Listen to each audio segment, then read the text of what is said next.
Hi, you guys. Last session. I hope everyone's enjoying themselves at this event at the summit. So we, this afternoon, we're going to finish up we went through product by product. Now we're going to do trends room by room. And we found Peter's slides. So we're going to start with Peter and go through, let me just get you I think we need, one more probably. There we go. Okay, there is that QR code if anybody wants my contact info, but I did pass out cards. And I'll just remind you again that, and I think I did this morning as well, that I pulled these slides from many of the reports that we do. So if if you're interested in kitchens or baths or Gen Z or whatever, just let me know what a special interest is. Hopefully you're getting our newsletter so you kind of see the range of subjects that we're doing. So I'll jump into it. So we do a survey annually of architects to see, to look at what they think about different materials. This is kind of we heard this morning a little discussion about cost versus durability. It's always the yin and yang, push and pull. And so we actually asked architects and designers to rate, products where cost matters more than durability, which I'll just say is the kind of yellowed triangle on the left-hand side. And then the features for which, durability was most important, cost less of a factor, is the white area. And, I think what this slide shows us is that, in general, it really ranges. There are certain things that are, where cost is really a factor, especially when you're designing a home initially, and that would be the exterior living area, pool. A lot of that comes aftermarket, obviously. It was more the exterior features that are kind of things like textiles and window coverings and landscaping. Yeah. Where, I think they do a nice job, but I think they leave that more to the buyer, as I said, aftermarket. On the other end of the spectrum, what's most important from both a durability, even if it's not, cost is important, but durability is way more so. And that's things like roofing materials, exterior envelope, doors and windows. I think we all know, I talked about this in the keynote the other night, everybody wants to avoid maintenance. And so everyone knows that things like your roof and your exterior walls and your windows and doors are tough to replace. That's not something you want to come in and do to your own taste after you close. You want a roof that's going to last for whatever the stated period is. So that's kind of how architectural designers rank the importance of that durability and cost. So I think that's interesting. And I think that goes back to Janet when you were talking about where builders should be making sure they're not over merchandising things so that they can see the durability and the quality that the builders are building. So. And then this next slide asks the same kind of question, but here we're looking at cost versus look and feel. So, and I've heard people talking about this. I mean, homes are expensive in the U.S. So, you can't afford to choose materials that don't look and feel like their quality. So you definitely don't, again, cost. You can see almost all of the materials fell on the. We're not picking them solely on cost. Right. We're looking at the look and feel. Some of the same ones rated. I mean, it's interesting that doors and windows rate a little bit lower. Hopefully, roofing materials, nobody actually sees the roof probably, just except from the ground. So if it looks okay up there, that's probably enough. And then, probably, some of the most important things are things like lighting, kitchen and bathroom fixtures, textiles, window coverings, ceiling finishes, interior wall finishes. Those are the things you see when you visit a model home, when you come in, when you close on your house. Millennials are driving this home sales, as we talked about the other day. And they really are focused on modern, light, energy efficient, homes that don't look like their parents, homes that don't look like resale homes, homes that give them a different look and feel. We further drilled into it. This is just exterior elements. It really repeats the same story, so I'm not going to go into it in great detail. Moving on to kitchen features. What has the most impact on what people feel about the kitchen? It's counters and cabinets by far. Those are really the features that kind of define the look and feel of the kitchen. Appliances are important, but notice that they're about half as important as the cabinets and the countertops. So that's really where you want to focus your your choicing. There are some differences by age as we go. More mature buyers, let's just call them our Gen X and Boomers, are interested in flooring as well as cabinets. Once you've stood on a kitchen floor for a long period of time, you can understand why you might start thinking about that as you get a little bit older. The younger ones the young singles and couples who are just moving in are very focused on lighting and backsplash. Those are like those Pinterest moment sort of things. The design trends that they're seeing that they want to see reflected in their home. Young families are focused on seating in the kitchen and kitchen island. Again, they probably do a lot of family eating in there. So those things tend to jump up when you cut the responses by age group. This is really just kind of looks at that. And if you want to copy the slides, you can look at it. But we basically have broken those answers down by young singles and couples, young families, and mature singles and couples. So, it shows pretty much the same story, but you can kind of see where things jump up and down as age groups go. We did the same kind of question about bathroom features. Shower is number one, bathroom flooring, and then countertops again. And then everything kind of falls away after that. And then if you want to see how it compares by age, this is a fun little graphic. Shower was number one for everybody. But flooring was much less important for young singles and couples and pretty consistently for everybody else. Bathtub, it's there. It's still number 3 for most folks, particularly families and mature families. Obviously they probably have kids who use bathtubs, and then it kind of goes from there. Easy to clean. We've talked about that. What are people thinking about as they think about just materials and features? Cleanliness, durability. Those are like number 1 and 2. And you can see that depending on the household type, it's 1 and 2 across the board. And then you start to see a little bit of a difference as you go down. Interestingly, resale value is at the bottom of the list of for all of these things. Yeah. Wow. So I guess they think they're going to live there forever. But maybe we think that buyers are really focused on it, but especially right now, that durability and ease of cleanliness. I don't know that ease of cleanliness would have been at the top of the list a couple of years ago. And you can see it's that millennial and family. I mean, obviously, I guess they need to keep spaces clean. It's easier to do when you've got no kids in the house. Yeah. But, the older and the younger buyers are kind of more focused on durability. Again, this kind of breaks that down. This final slide I have looks at exterior and interior. And this kind of gets at the point I made in the earlier session. On the left side, you see contemporary, modern, farmhouse, and traditional. Traditional still scores the highest with your mature singles and couples. It's kind of that retiree buyer, the boomers, let's just say in their 60s and 70s. But for every other category, the vast majority are looking for kind of a contemporary, modern aesthetic. And that, as I said earlier, kind of drives through to their interior amenities as well. Where exterior elevations tend to go, so do interior elevations. You probably see a little bit more of an appetite for traditional elevations in the older profile where you have that. But the majority of buyers right now are the other categories, and they're really focused on those more contemporary, modern styles. So those are my slides. Cool. Oh, Be to Jocelyn. Sorry. You're up. All right.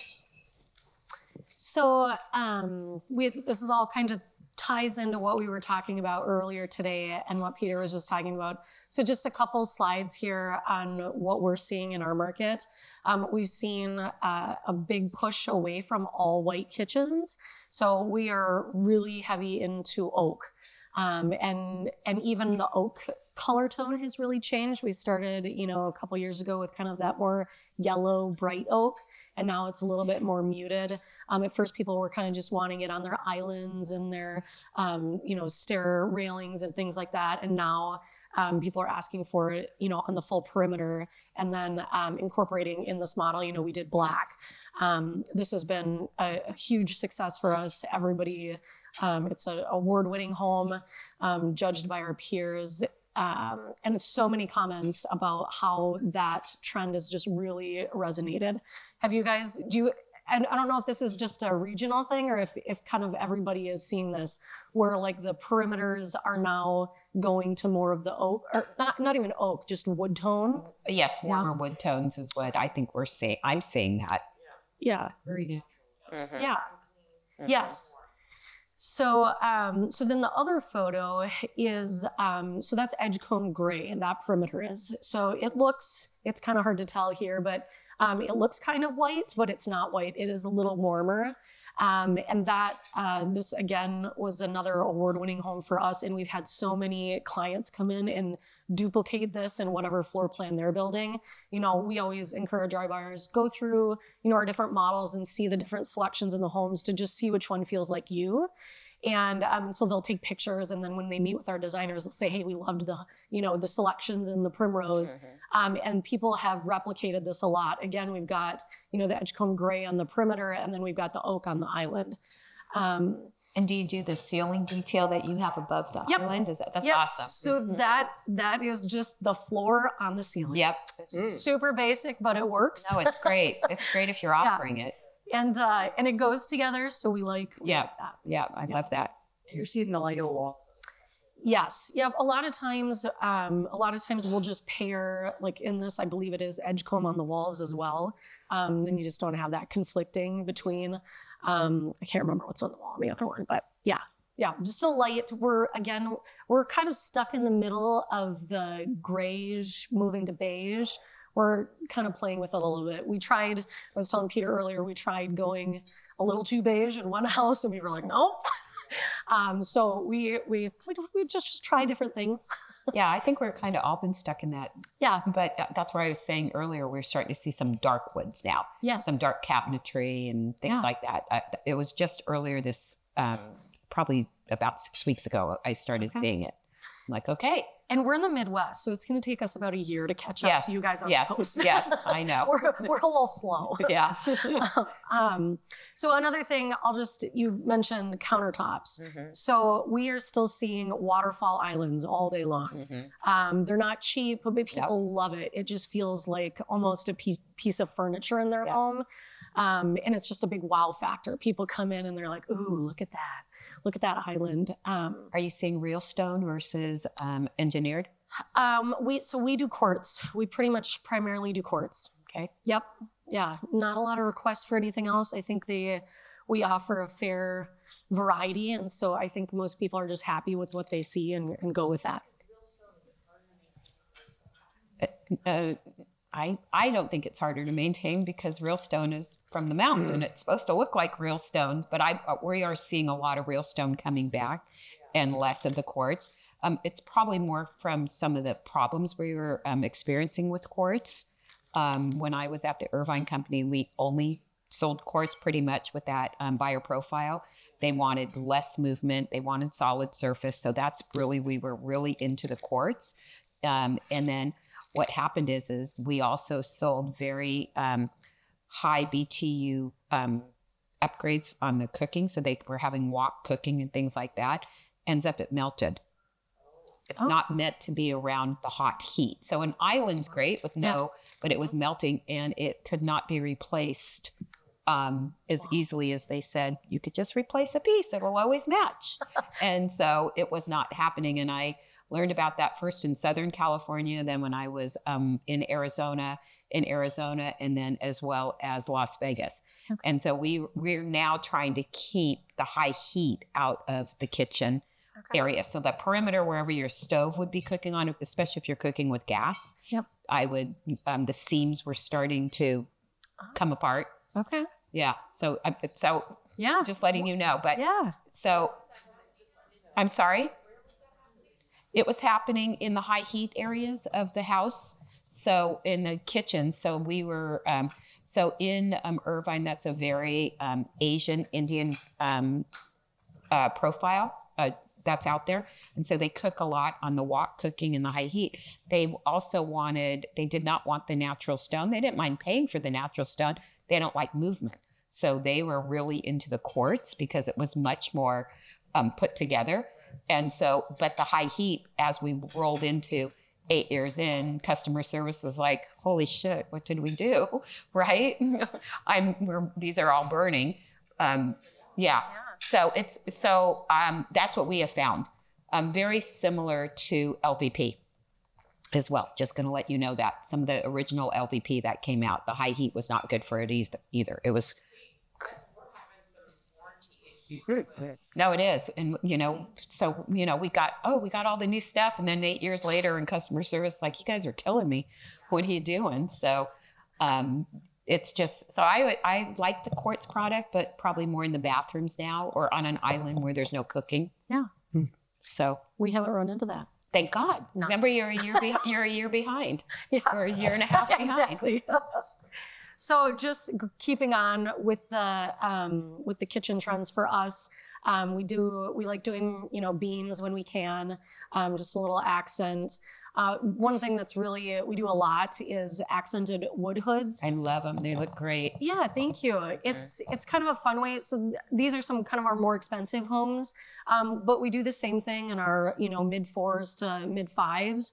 Sometimes it's just the stainless steel, chimney. Yeah. Otherwise a normal, box wood hood. But we feel like people really like that. It's kind of the blue one that was 1.4. Yeah. The detail's great. Yeah. I love the ceiling detail. Thank you. Up in there. It looks great. Yeah. We're semi-custom, and we have had so many buyers just recently, the last 2 months, come in and say, hey, we want to reconfigure this. We want to take the island, make it wide and make it bigger. Mm-hmm. We talked to them like, okay, you don't want to make it too big. You want to be able to reach the middle from, every side. Let's talk about usability. Right. And then counters only are so big, slabs. Yeah. Yes. Mm-hmm. So you get more seams. It comes with some conversations, but it is very much, people are like, we're already right here. We're already doing everything here. Let's just stay here.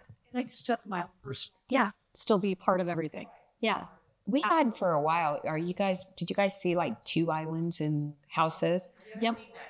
We're seeing it going away now. We're going to the bigger islands, one bigger configuration.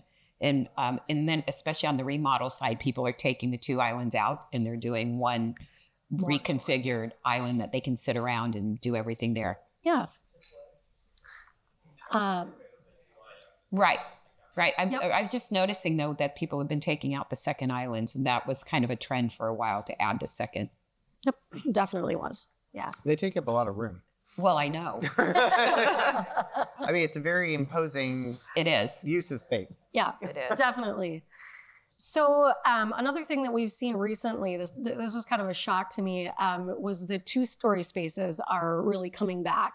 So for us, they went completely away back in maybe 2015-ish. They were you mean gone. Like the cathedral ceiling type roofs? Yep. Uh-huh. Yep. Okay, and got even it. catwalks are back, full just 2-story. Well, I mean, I am a judge for our parade of homes and entries that want to do awards. So my category this year was super fun. It was the $2 to $3 million. Uh-huh. So I got to see a lot of really awesome stuff. And I will say, I think it was like 8 out of the 10 had catwalks. Yeah. And so that, and then just these gorgeous 2-story spaces. So, I mean, I remember being a salesperson back in the day saying, do you really want to, waste that? You have to heat it. You have to cool it. And I'm like, okay, we're back to it. Everybody get ready to sell something new. But it really does. It's just fun. People come in, the one with the fireplace there with the stone going up. We normally don't have this. This is an option for us. So it's either this or you can do a bonus room upstairs. So this is the first time we've built this in, I don't even know, like 10 years. Showed it. And everybody's like, oh my gosh, we love this floor plan again. And now it's a fan favorite. Yeah. So that's been. They stick around long enough, it all comes back around, right? That's when you just said the dirt floors. Yeah. I was like, yeah, it's coming back. But I love the fireplace, the warmth of the fireplace on both of them. I even like the one on the other side as well. Yeah, so that's this is our Garden Villa collection, and we like to bring stone in when we can, and just kind of, this is just on an accent wall, still with the fireplace, a different style of beam. You've got the linear fireplace, just kind of showing different things. Yes, it's really pretty. Yeah. We're Minnesota, so we're big on fireplaces. We use them. One on the photo on the left, we have branched off into porcelain panels. I don't know, does anybody else use those? Okay. What are those? So it's a huge format tile. Oh, a large. Yes. Yep. Okay. Yes. Sorry. Yep. We do them in showers. Yeah, so that when you were talking about the cleanliness or easy to clean, so we have started doing them in showers because people don't want all the grout lines. Right. For us, it's still really expensive. I don't know if anybody else is doing it and if they can.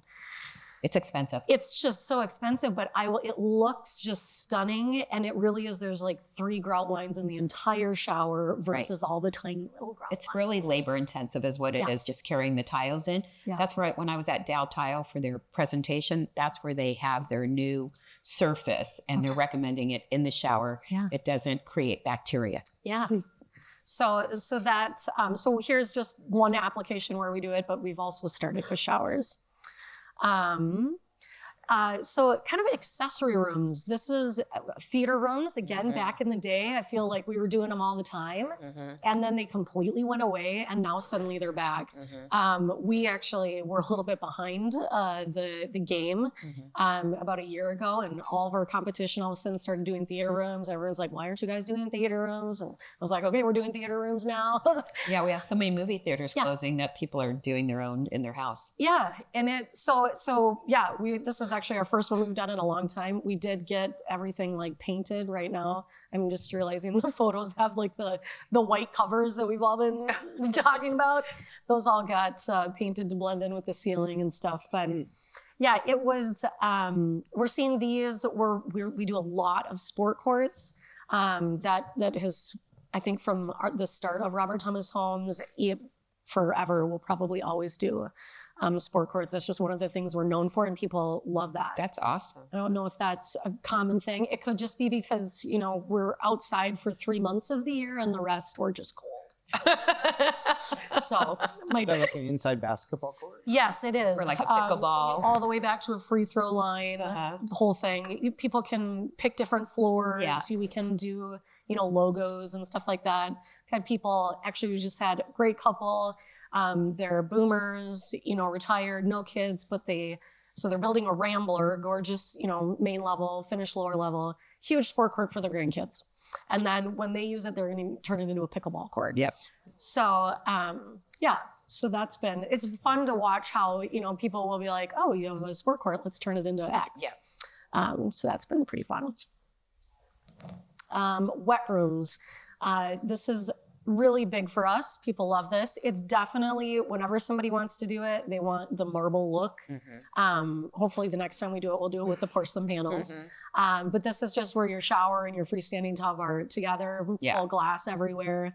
But what's that? That's what I was going to say. Going to say, we just talked about this in November. This was a really big thing in Orange County. This has been really big in Orange County, but within the last year is what it is. Yeah. That's the democratization of the trends. I mean, they get it faster now. They have internet. We're catching up. Right? Yeah. I think they're great. Thank you. Yeah, I think they're great. Thank you. Are you guys doing them almost everywhere? Are you guys? Yeah, you guys. Yeah. But that's mostly, that was a porcelain tile. That wasn't even, it just looked like marble. So it's not as high end as you think. It just gave that look. See, all levels. And I guess people like that bathtub behind glass. They do. They do. Yep. They do. I think it's because a lot of times people will, take a bath and just relax and chill out, but then they want to shower off. So, the bath is literally just for relaxation. Yeah.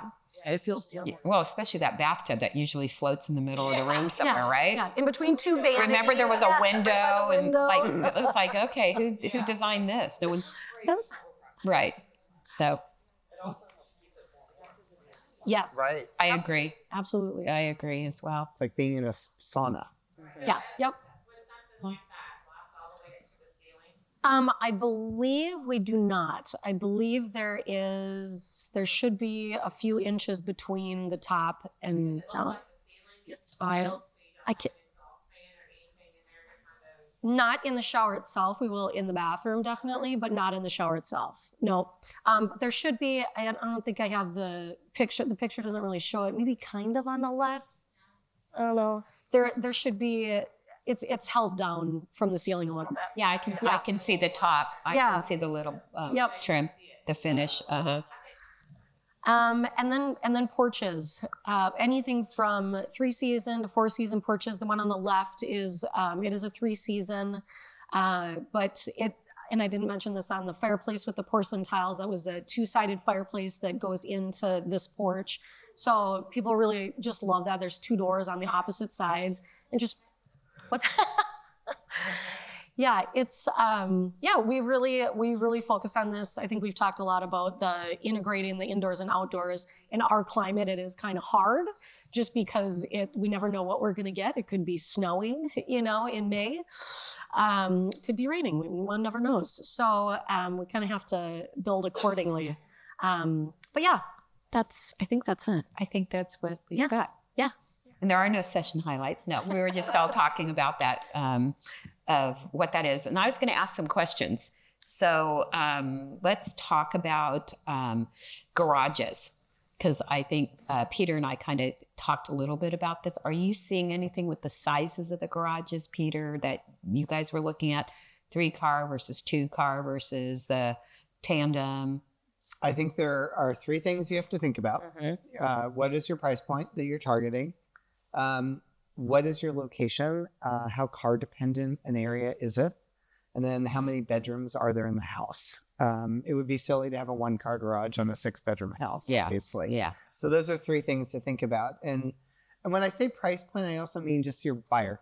We should always think about the consumer. And so I talked about that the other night. I mean, our survey with the Gen Zers and also probably some of the millennials as well is that they might be more willing to give up garage space, nobody's going to probably go to 0 unless they're living in a multifamily project, but at least, or just 1 space and maybe a parking space in a driveway or something like that, if they can have some additional space in the house. So it seems to be more acceptable at that younger end, probably much less acceptable at the older end, where garages are not just for cars, they're for storage and Christmas decorations and everything else. Which leads to my second point is the garage big enough? Obviously, it has to be scaled to the house. If you need 2 cars in the house and that's the consumer, you probably need like 2.5. If you're doing solar, you need a place to put the batteries, either in the garage or kind of down there. Bike storage, bulk storage, Christmas decorations, all of that is a consideration for the older household in particular. If all it can do is park 2 cars, that's not really good enough for a garage today. If you're in a recreational area, which I imagine you might well be, there are kayaks and boats and other fishing 4-wheelers. Yeah. God knows what else. Yes, many things. So they're not easy to design in some senses, if they're not just a 20 by 20 box for 2 cars. And, you even have to think about just like what kind of cars people drive in your market. Your consumer,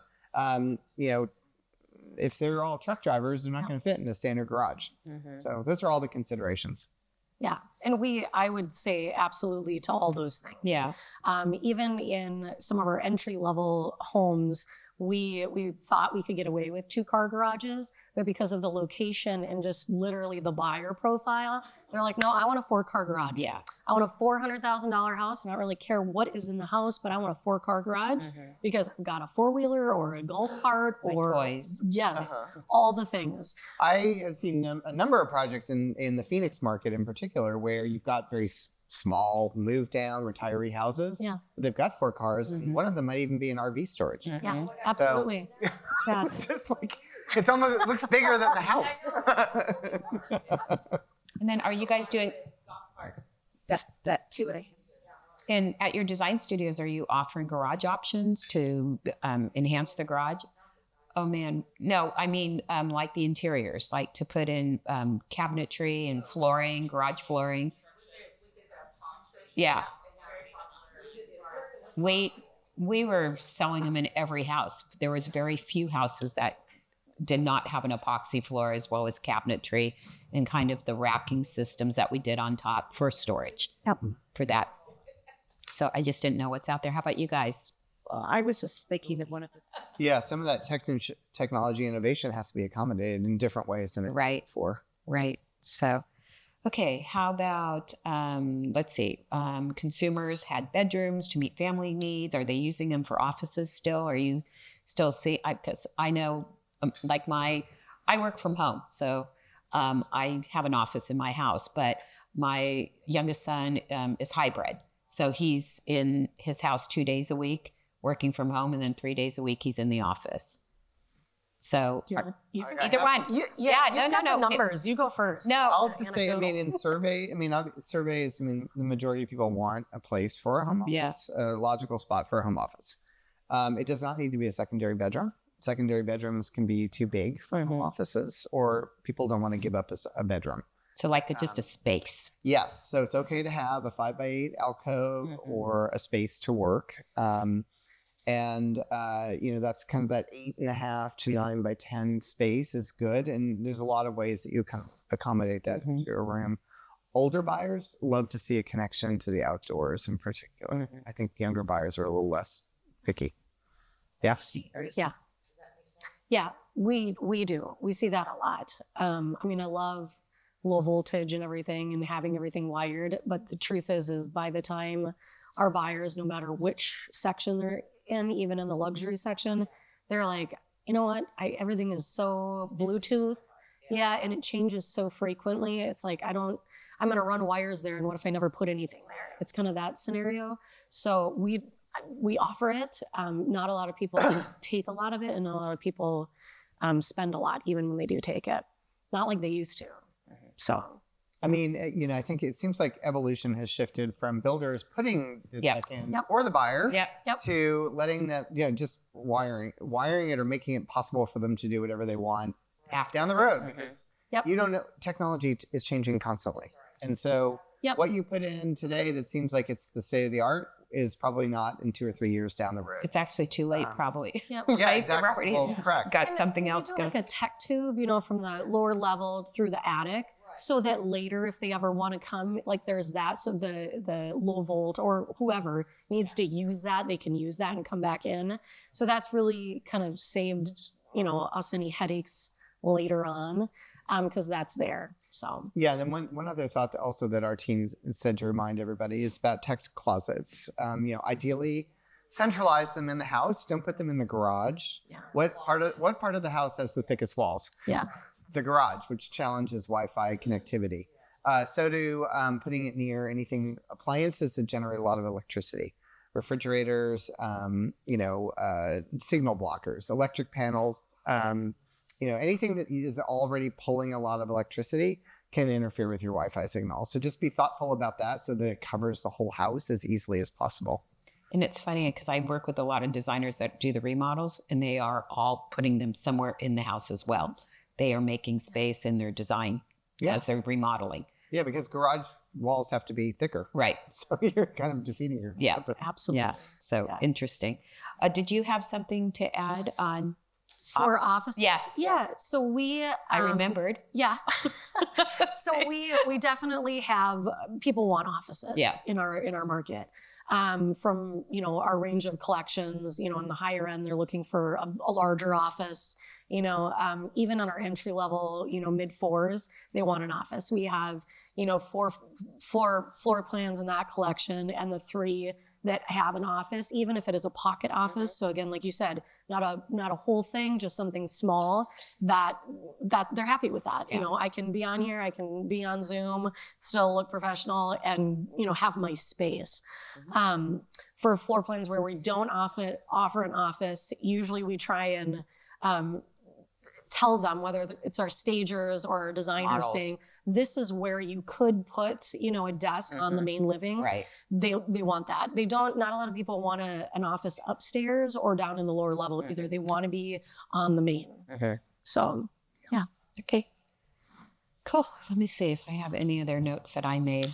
I was making some notes earlier just to make sure we're staying on topic. Let's see. outdoor living. We talked about outdoor living. So I had a couple points that we didn't bring up. great. Go ahead. Oh, go ahead, Peter. You know, we've talked about people wanting to be connected to nature. That can be anything from large windows to having private yards to being in a community that has lots of those features.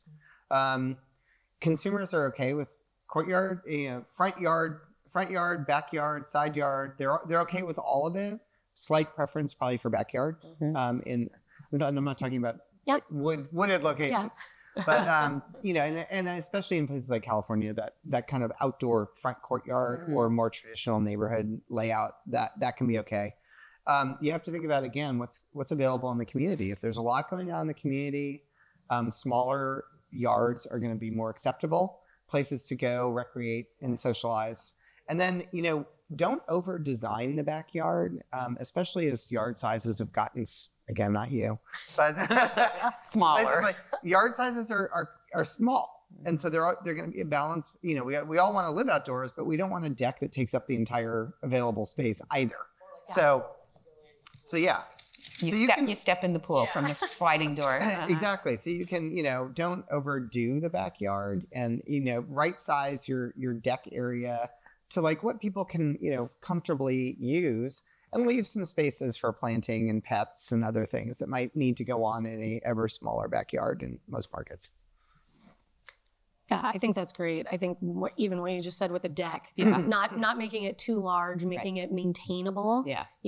And not, because I feel like for a while people were making everything outside so large, bigger, and it really did eat up a lot of backyard. And we've really shifted away from that. And what are you going to put? What are you going to use? Yes. What's the function? What are you doing? Yeah. And that's really helped them. And I mean, it also, saves them a little bit of money. California, we're so lucky to just have a little space that you can step into. So, I mean, the cost thing is very important. I mean, you get to some of these houses and you're just like, the cost of the backyard and infrastructure and outdoor kitchens and outdoor yoga areas. And that is a significant additional expense. Yeah. So I was going to ask you guys, one of the things I was wondering is, are you guys offering ADUs as an option? Or is anyone doing that right now? I'm seeing that coming with the builders. Yeah. So I've been going to the BIA, Greater Sales and Marketing, and they've been all talking about, at least in Southern California, I should say this, is that they're all interested in offering the builders there, TriPoint, Taylor Morrison, they're all offering now additional ADU units that you can buy it as a room option, but it's an ADU, and they're building it for a rental space. So you can option. Over the garage, yep, they're offering those. So, do you guys know what ADUs are? Oh, it's accessory dwelling unit. Yeah, I was, and it's actually a space that you can rent out. You can rent out and bring some income. And that's why they're doing it. They're doing it because they have kids or family that's living now, but they want to make sure that they're not going in and out of the house, the main living area. So it's a small unit, like a studio apartment type thing is what it is that you're creating. Yeah, it has its own door and access and everything. Oh, I think so. I think you can buy one on Amazon. Yeah. Probably from the Shed commercial. The Shed commercial, Yeah. I mean, obviously, there's a lot of variety in local regulation about what's allowed, what you can do there, what you can, what they have to be. But, I was going to say it's really city driven of what it needs to be. But there's a lot of ingress in and alternative egress spaces, and strangely enough, it's actually younger people as well that are very interested in sharing cost. Yep. Yes. Yep. And so you see a lot. I do not think it would be unusual to see ADUs in kind of homes that are geared to almost an entry level buyer. Yep. Because two brothers will buy together. Yep. Like that. Yeah. Right. Yeah, I'm seeing in the remodel side where most people are now adding them. Almost every place they can add them. And it really just depends on the city, whether they're over the garage, whether they're access into the backyard, or how they're doing it is what they're doing. So we're starting to see it. So, does anyone have anything else to add? Okay, I'm supposed to tell you guys Travis wanted you to know if you want Brava, if you guys are interested, brava.com. Okay? Or just email him. Goes direct. It's direct. It is go. Well, I'm going to tell you, Travis also said if you have his email, just email him and he'll help you out. I don't know what that means. No, I honestly don't know what that means. Kathy and I were talking about that. But if you're interested, I said, oh, we didn't say where you can get it. So it's brava.com. You can, but he said it's a better deal if you go through Brava.com. Yeah. Yeah. It should qualify, but go and see what you can get it for from Travis directly. Yeah. I don't know. Well, there's pottery barn. I would It's right for iron too. there's no really pots and pans. It's trays. So it's the way it's when you see the inside of it. That's why I wanted it here. I wanted us to demo it here. I really tried, you guys. But it's trays. There's like 3 levels of trays that you can put in, and it comes with all these trays when you buy it. The $1,200 comes with everything you need, but you cook on their trays. It's like our back in the day. Well, that's what they called it. Yeah. So last night he said it's an easy bake oven with a Tesla. It's built like a Tesla now. Yeah, right. Wasn't that what he was telling us last night? That's awesome. It's a good thing we all remembered we were drinking, so it's a good thing we remembered. Don't So. eat up your coffee. That's what I heard that. Yeah, it's not really. Right, things are going to be hot. Exactly. Microwave. Yeah. It's just amazing I'm just telling you, it's amazing. I've been doing this a long time, and that was a really cool new appliance. It was really cool to watch it cook and like how quick, and I'm like, is it going to taste good? I was like very standoffish for it, and it was all really good. Right. So, thank you guys so much. You guys, I hope you've enjoyed your summit, and let us know. I know they're going to reach out for feedback from you guys, and hopefully the sessions went well and you weren't too disappointed having me the whole time. So anyways, I tried to put it together as a little story to tell. So, and let us know what you're interested in hearing. That would also be helpful. Because I feel like with finishes and personalization, like I think the touch and feel and showing some more things might be helpful. But that's my personal opinion. But, I don't know what other people think. So thanks, you guys. It was great having you. Nice meeting all of you. Thank you for being engaged and being present. I just need to tell you.